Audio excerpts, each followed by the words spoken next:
This tutorial will show some of the powerful tools SAP 2000 offers for the sophisticated modeling and analysis of bridges using BrIM, the Bridge Information Modeler. The bridge we will model will be a 200-foot long concrete box girder with two spans, with a deck 36 feet wide and a depth that varies as a parabola. It will support 2 lanes of traffic, each 14 feet wide, and it will be pre-stressed in the girders of the concrete box section. At each end of the bridge there are abutments, along with 3 columns and a bent cap at midspan. Tendons are draped in the girders of the deck, and the box section is modeled with shell elements. To start the model, we first make sure that the units are set to kip feet.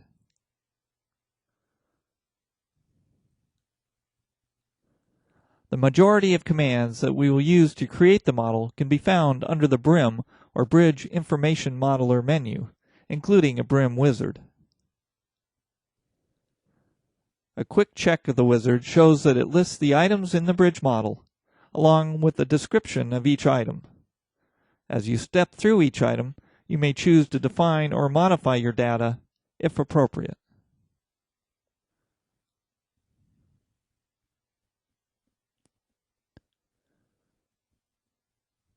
However, for this example, we will create our bridge model directly from the commands on the BrIM menu. The BrIM menu has 5 sections for creating the bridge model: layout lines, superstructure, bearings, substructure, and parametric variations. We start the process by defining a layout line, which provides the primary control geometry for our bridge.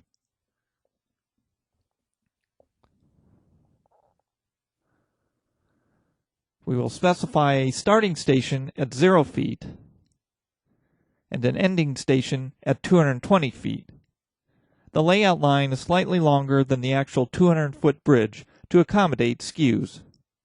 By using the Quick Start option, we can quickly define the shape of the horizontal layout. For our model, we will use straight line geometry.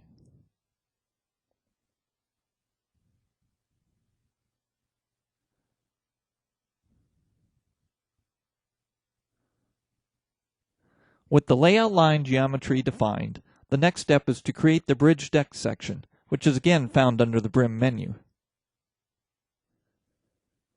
Here, the program offers numerous parametrically driven templates, and we will choose a concrete box girder with vertical sides. Verify that the total width is set to 36 feet and that the initial depth is set to 5 feet. Scroll down to view the other dimensions.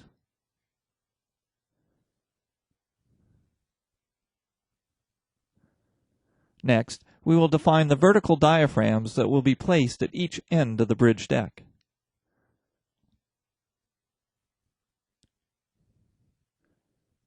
As our bridge deck is concrete, we will use the solid option with the default thickness of 1 foot.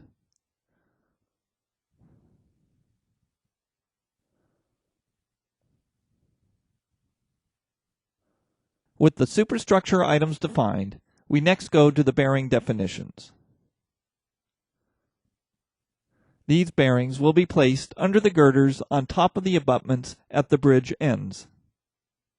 We can use a previously defined link property or bearings that we define on this form. For this model, the bearings will allow translation along the layout line, but not in the other 2 directions.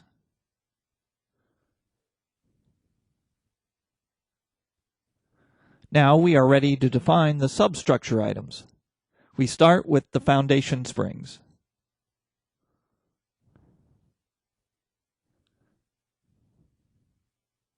We will change the name to make it easier to identify.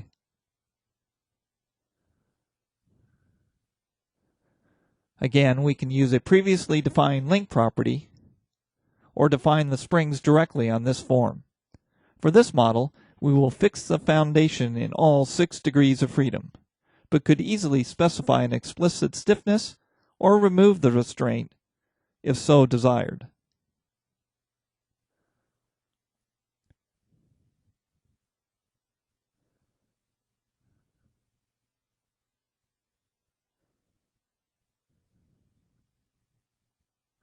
Next, we will specify the abutments.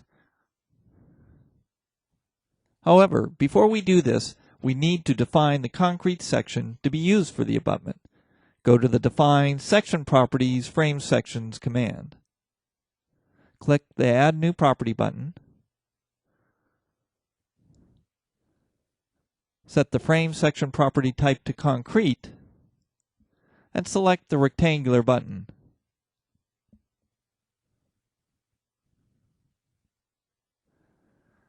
Name the section Abutment and specify a depth of 8 feet and a width of 4 feet.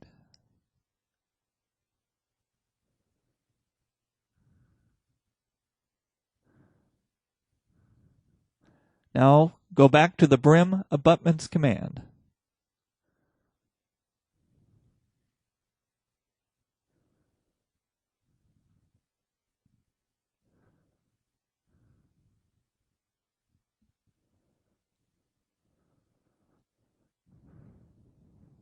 The girder support can be either integral with the girders or connect to the bottom of the girders. For our model, the girders will be supported at the bottom.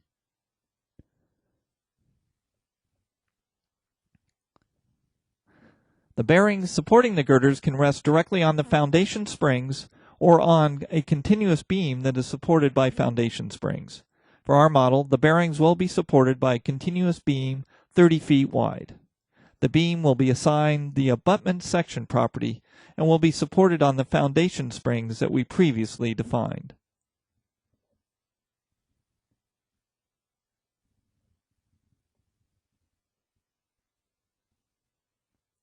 The last item in the substructure definitions is the bents. However, before we work on this, we will define columns and a bent cap. Again, we go to the Define Section Properties Frames command and click on the Add New Property button. Verify that the property type is concrete and click on the circular button. We will define a circular column that has a diameter of 5 feet.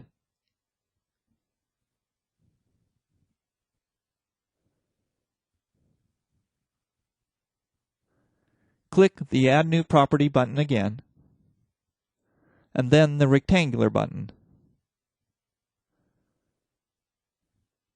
We will define a bent cap with a depth of 10 feet and a width of 5 feet.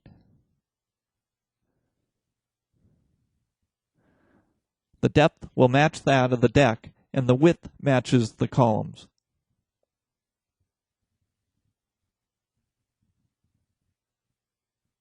Now that a column and a bent cap section are defined, we can go to the BrIM menu and specify the bent. Similar to what was done for the abutments at the bridge ends, we need to specify how the girders are to be supported at the bent. However, unlike the abutments, the support will be integral at the bent. Verify that the cap beam is 30 feet wide and the bent will have 3 columns. The cap beam will be assigned the bent cap section that is 10 feet deep. Click the Modify Column Data button, and here we can specify the column sections,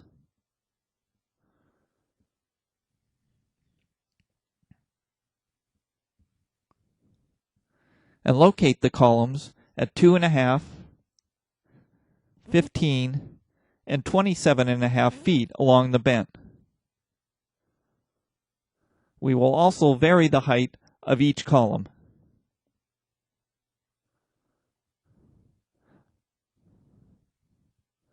Note how the columns are located. We will leave the column base supports as fixed, and the moment releases at the top of the columns will also be fixed. Last on this form is the bent type. Single for continuous, or a double bearing line if the bridge is discontinuous at the bent. For this model, we will use a single bearing line.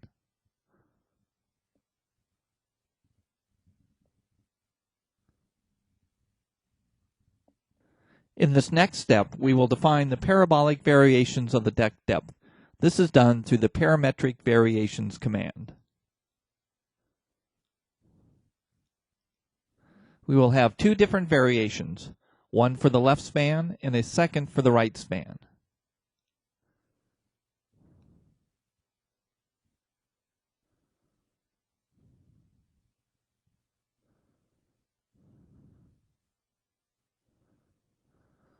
The depths will vary by a total of 5 feet and will be constant for 10 feet on each side of the bend.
We have now defined the majority of the items that make up our bridge, and the next step is to use the bridge objects command to control the placement of items in the bridge model.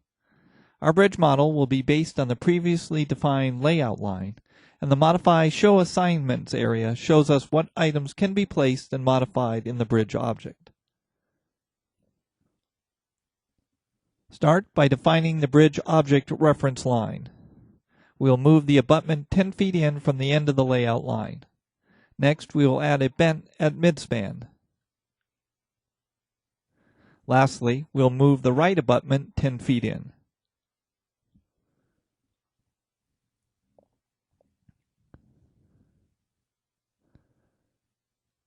Next, select abutments and click the Modify Show button. Choose the Start Abutment tab, and we will rotate the abutment 15 degrees. The superstructure will have the previously defined vertical diaphragm and a substructure using the abutment's beam. Set the top of the abutment to be 6 feet below the deck elevation. We will use the previously defined bearing property for our bearings and will locate the bearing 5.5 feet below the deck. The bearing will not be rotated from the layout line. Select the End Abutment tab and make the same changes as done with the Start Abutment.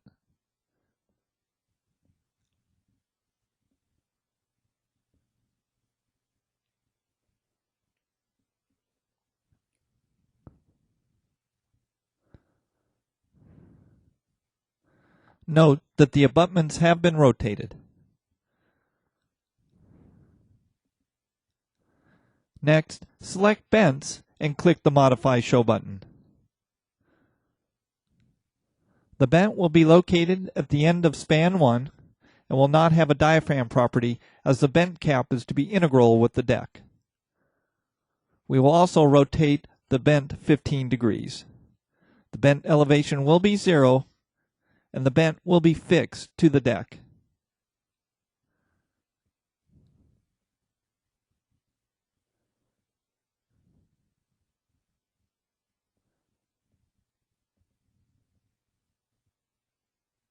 Note that the bent is now skewed as well. All the items defined up to now have been part of a bridge object definition.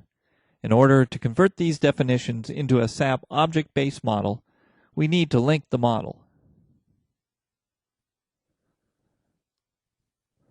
The SAP model may be created as a spine model with frame objects or with area or solid objects. In our case, we will be using the area objects.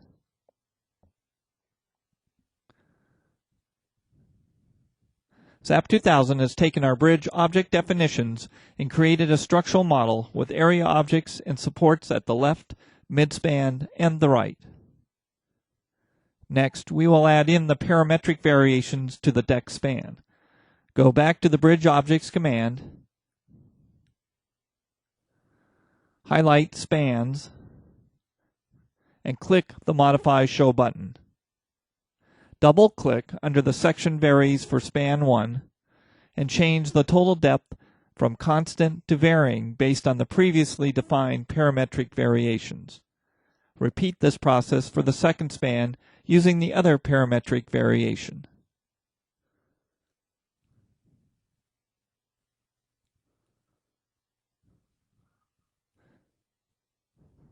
In order to see the depth variation, we will switch to an elevation view.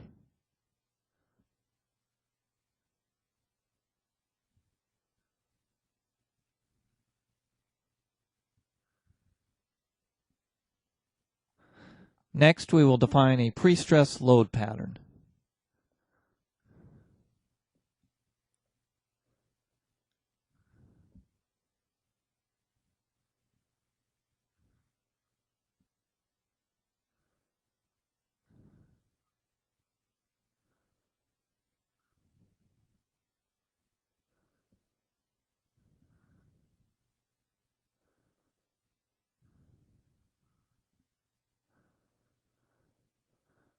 Now, under the Bridge Objects command,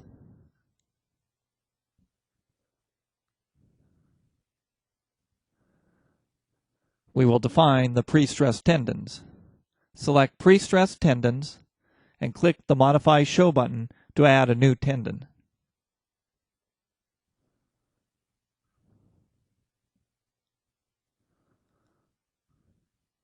The load pattern will be pre-stress, and the tendons will span the entire length of the bridge. The tendons will be post-tensioned with an area of 10 inches square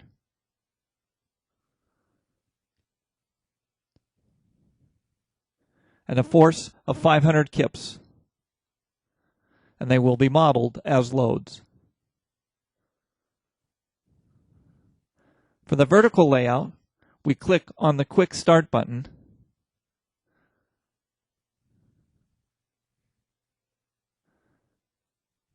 and choose a parabolic shape.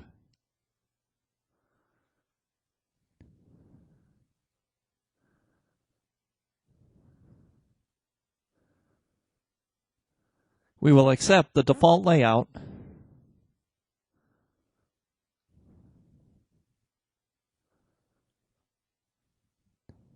and we can now see the tendon position over the entire length of the bridge.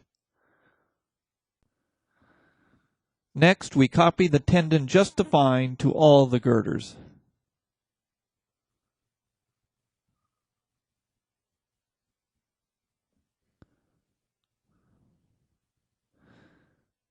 If we click on the Show All Tendons button, we can see in the section view how the tendons vary along the span.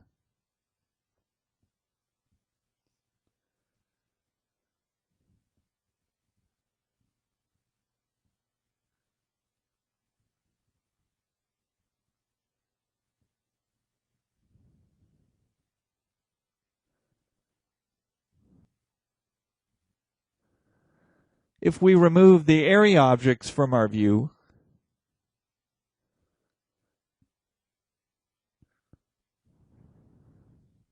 we can see the location of each of the pre-stressing tendons.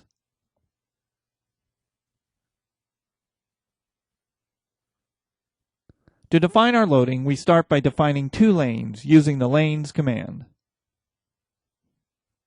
Because our model has been generated from a layout line, we'll use the same layout line for the lane definition.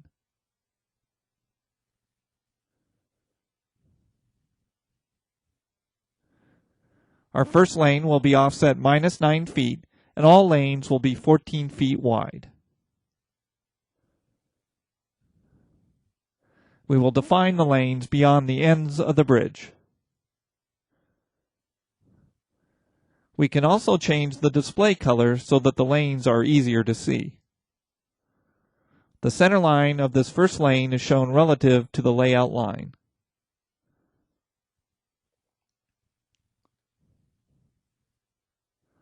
Our second lane will be offset 9 feet from the other side of the layout line.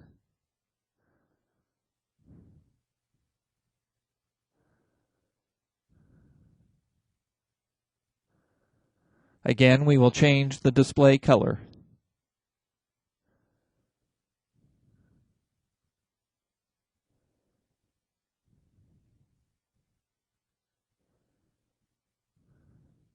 If we go to the display command, we can view the lane widths rather than just the center lines.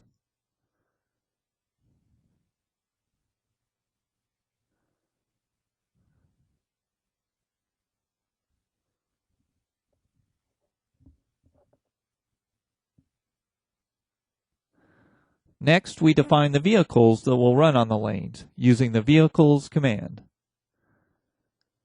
In this case, we will use a standard vehicle and HS20-44.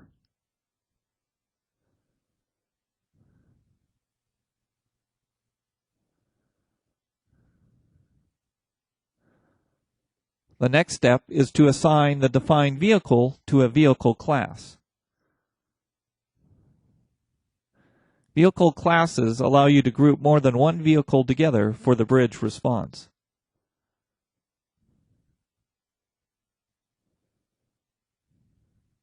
Now that we have defined the lanes and vehicles, we need to set up the moving load case.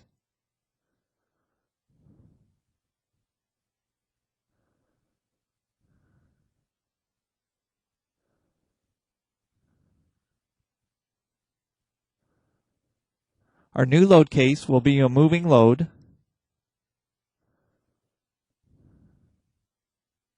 with our one vehicle class applied to all lanes with a factor of 1.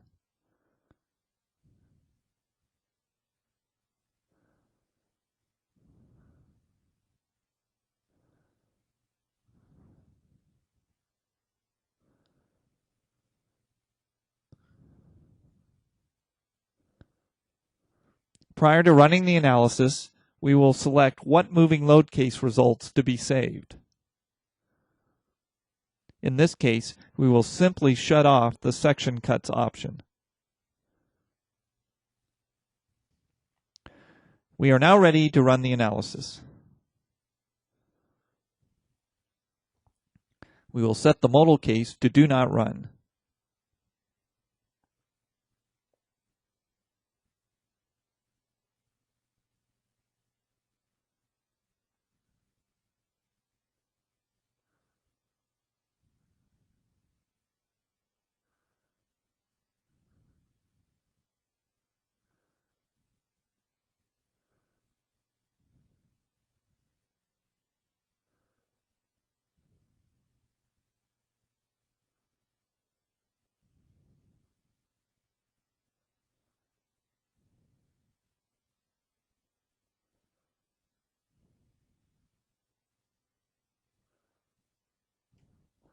Upon completion of the analysis, the deformed shape for the dead load case is displayed.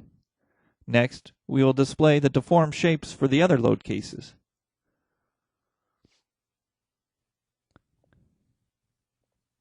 Note that for the pre-stress case, the displacement is in the up direction as expected.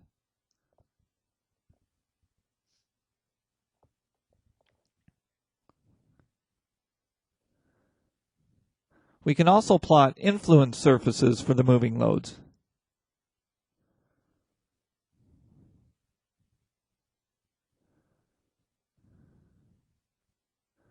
Here, we will plot the axial force response in a column for both lanes.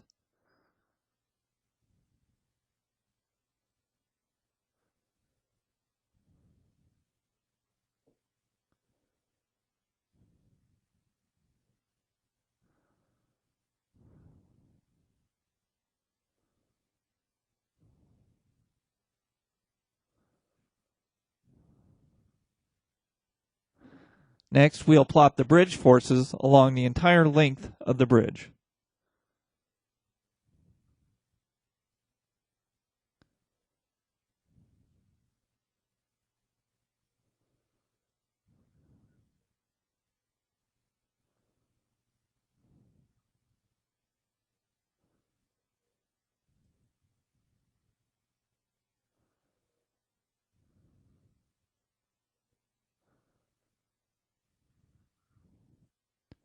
Now we will unlock the model to allow us to add a moving load case for trucks. Under the Load Patterns command, we will add a case called Trucks with a type of Bridge Live.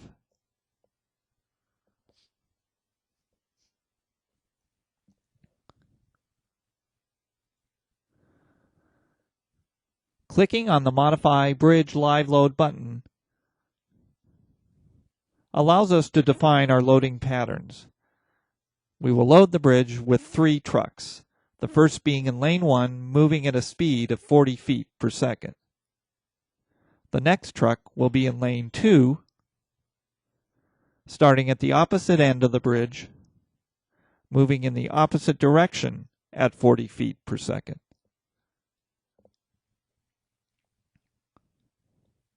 The third truck will again be in lane 1, but will start 1.5 seconds behind the first truck.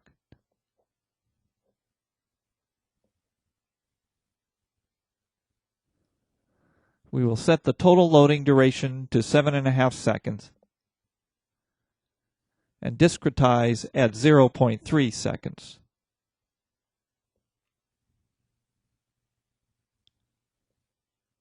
We are now ready to once again run the analysis.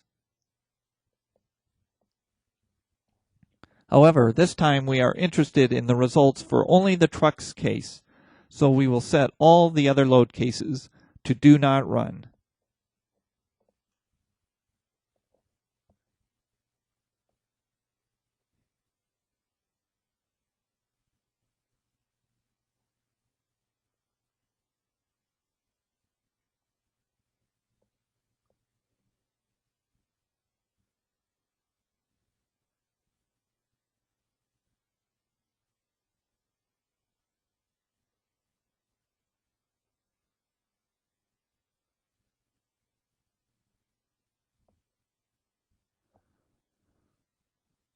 As done for the previous load cases, we can view the bridge forces for the trucks case.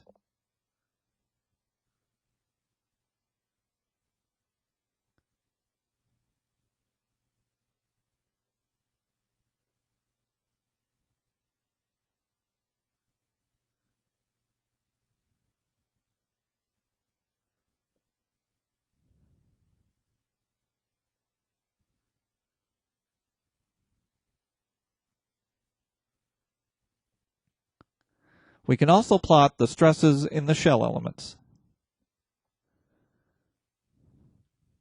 Here we will display the F11 component at step 9, which is close to midway in the analysis.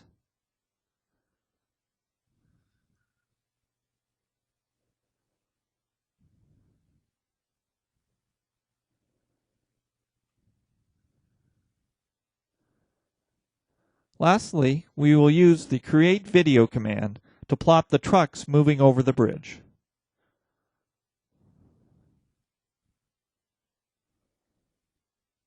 Make sure that the truck's load case is selected and increase the magnification factor so that the deformations will be obvious. We also want to use the Show Vehicles option.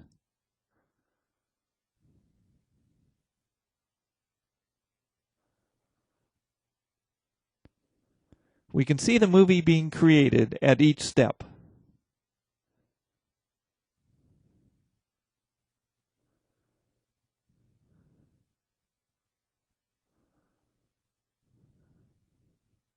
This process creates an AVI file that can be played in any AVI player.